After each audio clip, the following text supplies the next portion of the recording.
Dans le mariage et dans le divorce, Jésus a dit on se reporte au commencement. Quand au commencement, il n'en était pas ainsi.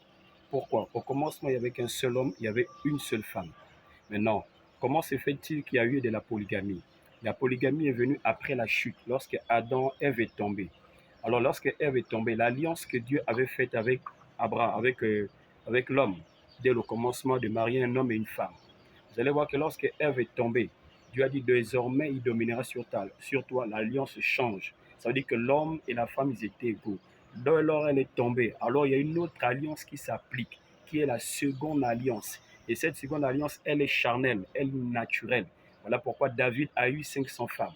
Vous allez remarquer que quand David a tué le serviteur, son serviteur Uri, qui était devant lui, qui est resté des jours et des jours, il a demandé de partir, il a dit je n'ai pas peur, je resterai là pour veiller sur mon maître.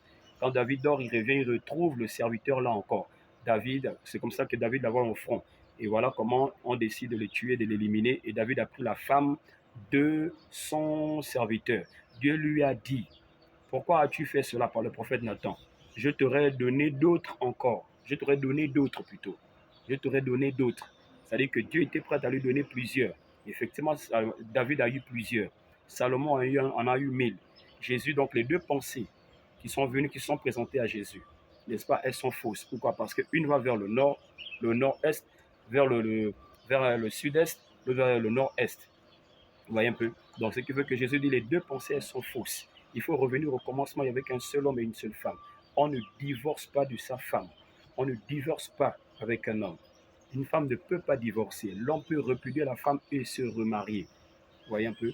Mais tout ça, ça a été introduit à cause du péché. C'est pourquoi Jésus dit au commencement, il n'en était pas ainsi, sauf pour un motif quelconque. C'est-à-dire qu'elle n'était pas avouée qu'elle est partie avec X et qu'elle est venue dans le mariage, elle a vraiment une femme.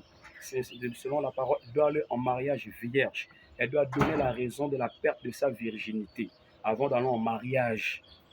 Voilà pourquoi elle doit dire. Quand elle vient le dire dans le mariage, c'est considéré comme adultère ou considéré comme une fornication plutôt.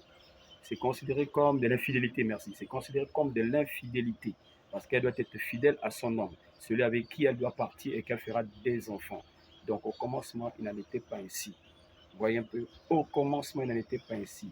Le divorce n'est pas autorisé.